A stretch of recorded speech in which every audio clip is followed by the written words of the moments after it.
Eu escondi que era milionária, do meu namorado e após um ano de namoro. Eu fui conhecer seus pais.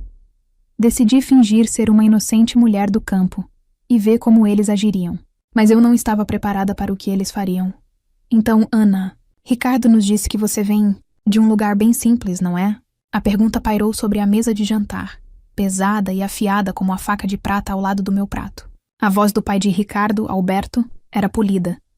Mas a curiosidade em seus olhos era cruel. Ele girava o vinho caro em sua taça de cristal, me analisando por cima da borda como se eu fosse um inseto curioso que pousou em sua toalha de mesa impecavelmente branca. Ao seu lado, Helena, a mãe, forçou um sorriso fino, um gesto que não alcançou seus olhos frios. Eles eram um par perfeito, esculpidos no mesmo mármore gelado da lareira que aquecia a sala, mas não a mim. Meu coração afundou. Olhei para Ricardo, o homem com quem eu havia compartilhado o último ano da minha vida, buscando apoio, buscando qualquer sinal de que ele interviria, que diria que minha origem não importava. Mas ele não o fez. Ele apenas fixou o olhar em seu prato de porcelana, o rosto corado, o maxilar tenso. Naquele silêncio ele me abandonou. Tudo tinha começado naquela manhã. Depois de um ano de súplicas gentis de Ricardo, eu finalmente cedi. Está na hora, Ana. Eu te amo e quero que meus pais te conheçam, ele disse, seus olhos cheios da sinceridade que me fez apaixonar por ele. Eu o amava também, mais do que imaginava ser possível. Por ele, eu mantive a parte mais significativa da minha vida em segredo. Ele me conhecia como Ana, a assistente de uma galeria de arte. Uma mulher simples que amava livros antigos e longas caminhadas no parque. Ele não fazia ideia de que a galeria de arte era apenas um dos meus muitos investimentos, e que eu poderia comprar o prédio inteiro com o troco do meu café da manhã. Decidi que, para este encontro, eu me apoiaria totalmente na persona que criei. Vesti o vestido floral mais simples que tinha, um que comprei em uma pequena loja de bairro há anos. Calcei sapatilhas gastas e prendi meu cabelo em um rabo de cavalo sem cerimônia. Sem joias, sem maquiagem, cara. Eu queria que eles me vissem. A verdadeira Ana que Ricardo amava. Sem o brilho do dinheiro para distraí-los ou influenciá-los. Eu queria ser julgada pelo meu caráter. E, eu fui julgada. Desde o momento em que pisei na entrada grandiosa da casa deles, senti o clima mudar. Helena me mediu de cima a baixo, e seu sorriso de boas-vindas vacilou, transformando-se em uma máscara de polidez forçada. Seja bem-vinda, ela disse. Mas seu tom era o mesmo que alguém usaria para falar com um entregador. Alberto apertou minha mão de forma frouxa, um toque rápido e desinteressado, antes de se virar para o filho. Ricardo, por que não nos ajuda com as bebidas? Ele disse, me deixando sozinha no hall de entrada, me sentindo pequena sob o teto altíssimo e o brilho do lustre de cristal. Agora, à mesa, a situação só piorava. Forcei um sorriso e respondi a Alberto. Sim, senhor.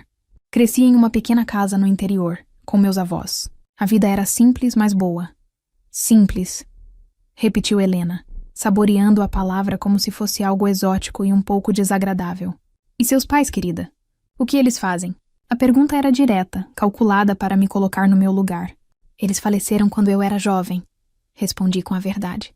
A única que eu ofereceria sem adornos naquela noite. Oh, que trágico, ela disse, com uma compaixão tão falsa que me ofendeu mais do que a curiosidade mórbida. Então seus avós a criaram. Com que tipo de trabalho? Cada pergunta era uma pá, cavando mais fundo para expor minhas raízes humildes. Olhei para Ricardo novamente. Ele estava cortando seu filé em pedaços minúsculos, com uma concentração que seria cômica se eu não estivesse me sentindo tão traída. Ele não encontrava meu olhar. A vergonha emanava dele, mas não era vergonha por seus pais. Era vergonha de mim. Meu avô era carpinteiro e minha avó era costureira. Respondi, mantendo a voz firme, embora por dentro eu estivesse tremendo. Eles eram pessoas muito trabalhadoras e honestas. Admirável, disse Alberto, tomando um gole de seu vinho. É sempre inspirador ver pessoas de origem modesta que conseguem, chegar até aqui.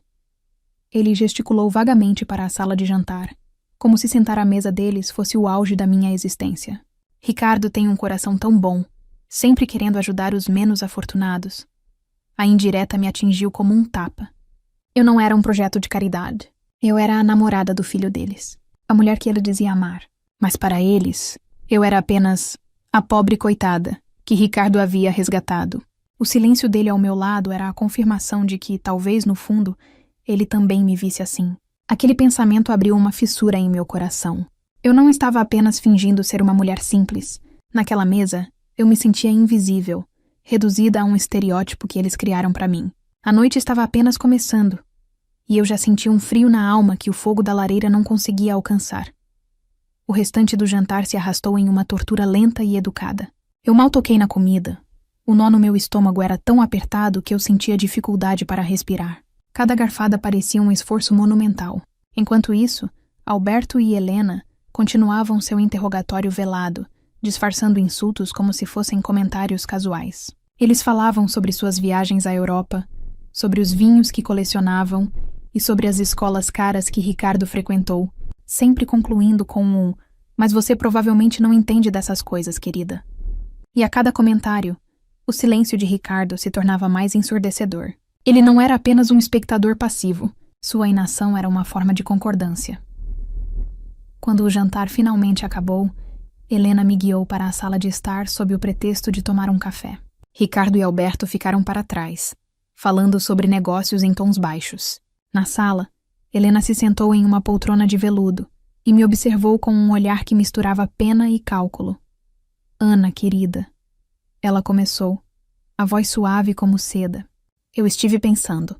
Você me parece uma moça esforçada. E bem, sei que as coisas devem ser difíceis para você." Eu apenas assenti, sem saber aonde ela queria chegar com aquela conversa. "Nós temos uma equipe que cuida da casa." "Claro!" Ela continuou gesticulando para a sala impecável. "Mas a nossa faxineira principal está ficando mais velha e pensamos em contratar uma ajudante para ela. Seria um trabalho simples, algumas vezes por semana. Ajudaria você a ter uma renda extra, a comprar umas roupas melhores." Ela me olhou de cima a baixo novamente, e desta vez seu desprezo pelo meu vestido simples era óbvio. "O que me diz? Poderíamos te pagar um valor justo." O ar saiu dos meus pulmões. Ela estava me oferecendo um emprego, não como uma gerente em uma de suas empresas, não como uma assistente, mas como faxineira. A humilhação foi tão intensa que por um momento fiquei sem palavras. Ela não me via como a namorada de seu filho, como um membro em potencial da família. Ela me via como a empregada. Forcei um sorriso trêmulo. "É uma oferta muito inesperada, senhora. Vou pensar a respeito." Nesse momento, Alberto e Ricardo entraram na sala. Alberto ouviu o final da nossa conversa e sorriu com aprovação para a esposa. "Que ideia maravilhosa, querida. Sempre pensando em como ajudar." Ele se virou para mim, colocando uma mão paternalista em meu ombro. "Veja bem, Ana. Nosso Ricardo é um bom rapaz, mas ele é ambicioso. Ele tem um futuro brilhante pela frente. E para isso, precisa de uma parceira que possa acompanhá-lo, que entenda do nosso mundo. Uma mulher que possa frequentar os mesmos círculos, que possa agregar valor à sua imagem." A mensagem era clara. Eu não era essa mulher. Eu era um peso, uma âncora que o puxaria para baixo.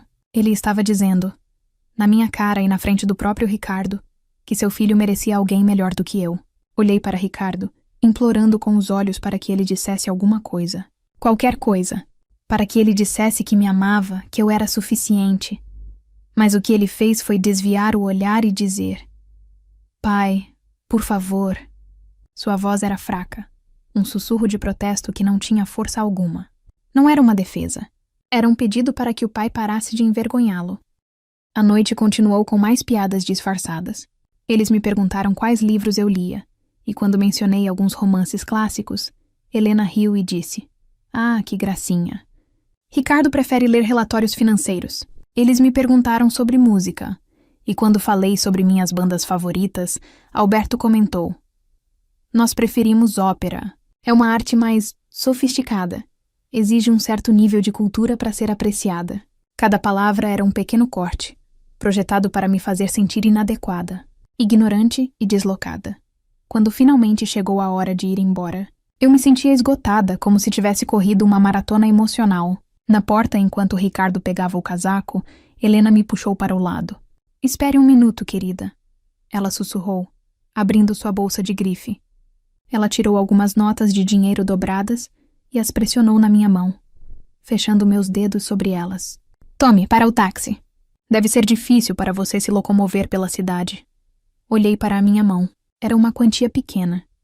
O tipo de dinheiro que eu daria de gorjeta a um manobrista sem pensar duas vezes. Mas para ela era uma esmola, um gesto final para solidificar minha posição como uma coitada necessitada. Era o ponto final daquela noite de humilhações. Naquele instante, algo dentro de mim se quebrou. A tristeza deu lugar a uma clareza fria e cortante. No carro, a caminho de casa, o silêncio entre mim e Ricardo era pesado. Eu esperei. Dei a ele todas as chances do mundo para se desculpar, para explicar, para defender a mim ou a nós. Mas ele não disse nada. Ele apenas dirigia, os nós dos dedos brancos no volante. Foi então que eu entendi. Não era que ele não pudesse me defender. Era que ele não queria. Ele concordava com eles. No fundo, ele também tinha vergonha de mim. A mulher que ele amava era a Ana da galeria de arte, a moça simples que não desafiava seu mundo. Mas confrontado com a desaprovação de sua família, ele não estava disposto a lutar por ela. E o meu amor por ele, que antes parecia um oceano, começou a secar, deixando para trás apenas a dor e a decepção. Eu sabia, com uma certeza absoluta, que aquilo não podia continuar. Aquela noite não tinha sido um fim, mas sim o começo de um novo capítulo. Um capítulo que seria escrito inteiramente por mim. Passei a noite em claro, mas não chorei. As lágrimas pareciam um luxo que eu não podia me permitir. Em vez disso, uma calma fria se instalou em meu coração, substituindo a dor por uma determinação inabalável. O sol nasceu e com ele um novo plano. Peguei meu celular e disquei o número de Ricardo. Ele atendeu no primeiro toque, a voz sonolenta e cautelosa. Ana, você está bem? Eu estou bem, Ricardo. Cortei, minha voz soando estranhamente distante aos meus próprios ouvidos. Escute, eu estive pensando sobre a noite passada. Acho que começamos com o pé esquerdo. Eu estava nervosa, e talvez não tenha causado a melhor impressão. Gostaria de tentar de novo. Quero convidar você e seus pais para jantar comigo esta noite. Por minha conta. Houve um silêncio surpreso do outro lado. Então, a voz de Ricardo se encheu de alívio. Sério? Ana, isso é maravilhoso. Eu sabia que você os conquistaria. Eles só são um pouco protetores. Claro que vamos. Onde? Não se preocupe, eu cuido de tudo. Mandarei um carro buscá-los às 8. Apenas estejam prontos. Um carro? Se ele perguntou confuso. Sim, até mais tarde. Desliguei antes que ele pudesse fazer mais perguntas. O alívio em sua voz me enojou. Ele não achou estranha minha oferta. Apenas presumiu que eu estava tentando desesperadamente ganhar a aprovação de sua família, rastejando de volta para o lugar que eles me designaram. A ingenuidade dele era quase tão insultante quanto a crueldade de seus pais. Assim que desliguei, a Ana simples e modesta desapareceu para sempre. Fiz 2 ligações. A primeira foi para minha assistente pessoal. Clara, preciso de uma reserva para 4 pessoas no Le Sommet, para esta noite. A sala privada com vista para a cidade. E avise ao chefe que eu mesma escolherei o menu quando chegar. A segunda ligação foi para o meu motorista. Jonas, preciso de você esta noite. Esteja na minha porta às 7h45, com um sedã preto. Passei o resto do dia me preparando. Não era apenas sobre escolher uma roupa. Era sobre vestir minha armadura. Fui ao meu closet, um cômodo do tamanho do primeiro apartamento de Ricardo, e ignorei os vestidos florais e as roupas casuais. Escolhi um vestido de seda preto, de corte simples, mas inegavelmente caro. Ele caía perfeitamente em meu corpo, elegante e poderoso. Combinei com saltos agulha e um colar de diamantes discretos, mas de um brilho inconfundível. Meu cabelo foi arrumado em um coque baixo e sofisticado, e minha maquiagem era impecável. Ao me olhar no espelho, eu não via a moça do campo que eles humilharam. Eu via a mulher que construiu um império do nada, e era essa mulher que eles conheceriam hoje à noite. Cheguei ao restaurante 5 minutos antes deles. O Le Sommet era o estabelecimento mais exclusivo da região, conhecido por sua lista de espera de meses e sua clientela de elite. O maître me cumprimentou pelo nome, me tratando com a deferência de sempre. Fui conduzida à sala privada, onde aprovei o menu e a seleção de vinhos com o sommelier. Então me sentei e esperei, eles chegaram pontualmente. Da minha mesa eu os vi entrando no restaurante. Vi a confusão em seus rostos, ao serem informados de que sua reserva era em uma sala privada. Vi a mandíbula de Ricardo cair quando o maître os guiou em minha direção. Ele parou na porta, os olhos arregalados, me olhando como se nunca tivesse me visto na vida. Helena e Alberto pararam atrás dele, igualmente chocados. Minha transformação era tão completa que eles pareciam perdidos. Boa noite, eu disse, a voz calma e firme. me levantando graciosamente. Por favor, sentem-se. Eles se sentaram mecanicamente, os olhos percorrendo a sala luxuosa, meu vestido, minhas joias. O silêncio era denso. Ricardo finalmente gaguejou. Ana, que lugar é este? Como você... É apenas um restaurante, Ricardo. Respondi, fazendo um sinal para o garçom servir o champanhe que eu havia escolhido. Espero que gostem. O jantar foi uma inversão perfeita da noite anterior. Agora eram eles que estavam desconfortáveis, sem saber como agir. Helena tentou um elogio forçado. Querida, você está... deslumbrante. Esse vestido é adorável. Obrigada, respondi, sem oferecer mais informações. Alberto, sempre o homem de negócios, tentou encontrar um terreno comum. Este lugar é bastante impressionante. Deve ter custado uma fortuna. O preço é irrelevante quando a qualidade é boa, comentei, tomando um gole do meu champanhe. Eles trocaram olhares nervosos. A dinâmica de poder havia mudado completamente. Eu estava no controle e eles sabiam disso. Finalmente, durante o prato principal, decidi que o jogo havia acabado. Coloquei meus talheres de prata no lugar e olhei diretamente para eles. Eu sinto que houve um grande mal-entendido ontem à noite. Comecei, a voz nivelada. Vocês pareciam muito preocupados com a minha origem e meu futuro. Fizeram questão de ressaltar que Ricardo precisa de alguém que entenda do mundo de vocês. Eles se encolheram, mas eu continuei. A verdade é que a simples Ana que vocês conheceram era uma personagem. Um teste, se preferirem. A galeria de arte onde eu supostamente trabalho é minha. É um dos meus negócios menores, um projeto de paixão. Na realidade, eu sou a principal acionista de um conglomerado de investimentos multinacional. O som de um garfo batendo no prato de porcelana ecoou na sala silenciosa. O rosto de Helena ficou pálido e Alberto engasgou com o vinho. Ricardo apenas me encarava, a boca entreaberta, a cor sumindo de seu rosto. A mudança foi instantânea e grotesca. Helena começou a rir, um som nervoso e agudo. Oh, meu Deus! Que senso de humor incrível! Uma pegadinha! Ricardo, sua namorada é tão espirituosa. Alberto se recompôs rapidamente, um sorriso oleoso se espalhando por seu rosto. Fascinante. Absolutamente fascinante. Sabe, nossa empresa de manufatura está sempre procurando por investidores visionários. Deveríamos conversar. Mas foi a reação de Ricardo que selou seu destino. Ele estendeu a mão sobre a mesa e agarrou a minha. Ana, por quê? Por que você não me contou? Me desculpe. Me desculpe por tudo, eu fui um idiota. Por favor, me perdoe. Puxei minha mão lentamente da sua. Olhei fundo em seus olhos e não vi arrependimento pelo que ele fez, mas sim pânico pelo que ele havia perdido. Você não está pedindo desculpas por ter me abandonado e me humilhado, Ricardo? Eu disse, a voz cortante como vidro. Você está pedindo desculpas porque julgou mal o tamanho da minha conta bancária. E isso, meu caro, é a única coisa que eu jamais poderei perdoar. Levantei-me da cadeira. Do bolso da minha bolsa, tirei um maço de notas e o coloquei sobre a mesa. Mais do que suficiente para cobrir a refeição extravagante. A conta está paga. Sem olhar para trás, caminhei para fora da sala privada, deixando os três sentados em um silêncio atordoado e humilhado. Ao sair para o ar fresco da noite, eu não sentia tristeza, nem raiva. Senti apenas a doce e libertadora sensação de ter recuperado a mim mesma. Nos dias que se seguiram àquele jantar, meu mundo voltou ao seu ritmo normal, mas o de Ricardo e sua família virou de cabeça para baixo. Eu não precisei mover uma palha para que isso acontecesse. A verdade, como sempre, tem seu próprio jeito de vir à tona. Ricardo me ligou dezenas de vezes. As mensagens se acumulavam no meu celular, passando de pedidos de desculpas desesperados para súplicas e, finalmente, para acusações amargas.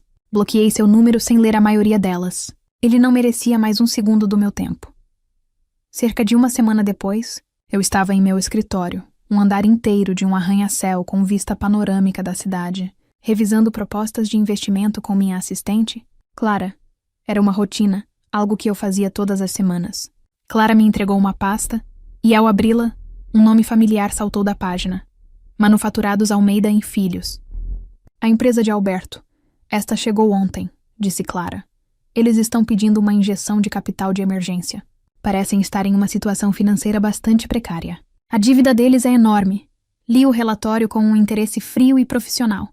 Os números contavam uma história de má gestão, de gastos excessivos e de uma recusa teimosa em se adaptar a um mercado em mudança. Eles estavam à beira da falência, se agarrando à última esperança de que um investidor desavisado os salvasse. O pedido de investimento que Alberto queria me fazer naquele jantar era, na verdade, um pedido de socorro. Eles não queriam apenas o meu dinheiro. Eles precisavam dele para sobreviver. Uma pequena e sombria satisfação percorreu meu corpo, mas eu a afastei. Eu não era como eles. Minhas decisões de negócios eram baseadas em lógica, não em emoções mesquinhas. E, logicamente, a empresa deles era um péssimo investimento. Peguei minha caneta de tinta preta e, na primeira página da proposta, escrevi uma única palavra em letras grandes e firmes. Negado. Entreguei a pasta de volta para Clara. Envie a resposta pelo canal padrão, sem nenhuma nota adicional. Entendido, disse ela, sem fazer perguntas. A notícia da recusa deve ter chegado a eles como um golpe final. Sem meu investimento era apenas uma questão de tempo. E o tempo passou. Alguns meses depois, li uma pequena nota em um jornal de economia sobre a falência da empresa deles. O artigo mencionava que a família havia sido forçada a leiloar seus bens, incluindo a casa grande e imponente onde eu havia sido tão maltratada. Imagino que Helena não tenha achado tão divertido ter que empacotar seus próprios pertences. Eu cortei todos os laços. Aquele capítulo da minha vida estava encerrado. Mergulhei de cabeça no meu trabalho, viajando pelo mundo, fechando negócios que mudariam o panorama de indústrias inteiras. Expandi meus investimentos, apoiei novas tecnologias e patrocinei artistas promissores através das minhas galerias. A lembrança de Ricardo e sua família se tornou distante, como uma nota de rodapé em uma história longa e interessante. Eu não sentia raiva, nem mesmo pena. Sentia apenas indiferença. Eles simplesmente não importavam mais. Um ano depois, eu estava em uma viagem de negócios em um país ensolarado, visitando a oficina de um arquiteto inovador com quem eu estava considerando fazer uma parceria para construir edifícios sustentáveis. O nome dele era Miguel. Ele era apaixonado por seu trabalho. Seus olhos brilhavam quando ele falava sobre design e harmonia com a natureza. Ele me mostrou seus projetos não como um empresário tentando vender algo, mas como um artista compartilhando sua alma. Naquela noite, ele me convidou para jantar em um pequeno restaurante local, longe do luxo a que eu estava acostumada. Comemos comida simples e deliciosa sob um céu estrelado, conversando por horas sobre tudo e nada. Ele me perguntou sobre minha vida, e eu contei a ele sobre minha jornada, sobre como construir tudo o que tinha a partir do zero. Eu não escondi nada, nem minha riqueza, nem as cicatrizes que a vida havia deixado em mim. Miguel ouviu com atenção, e quando terminei, ele não olhou para mim com admiração interesseira ou inveja. Ele sorriu, um sorriso genuíno e caloroso. Você é uma mulher incrível, Ana, ele disse, sua voz cheia de um respeito que eu nunca tinha ouvido na voz de Ricardo. Não por causa do que você tem, mas por causa de quem você se tornou para conseguir tudo isso. Naquele momento, sentada em uma cadeira de madeira simples, em um restaurante sem estrelas, do outro lado do mundo, eu me senti mais rica do que nunca. A felicidade que me preencheu era real, conquistada não por uma reviravolta dramática sobre aqueles que me desprezaram, mas pela minha própria capacidade de seguir em frente, de construir uma vida tão plena e brilhante que as sombras do passado simplesmente não conseguiam alcançá-la. Eu havia superado, e essa eu descobri, era a forma mais verdadeira e satisfatória de todas as vitórias.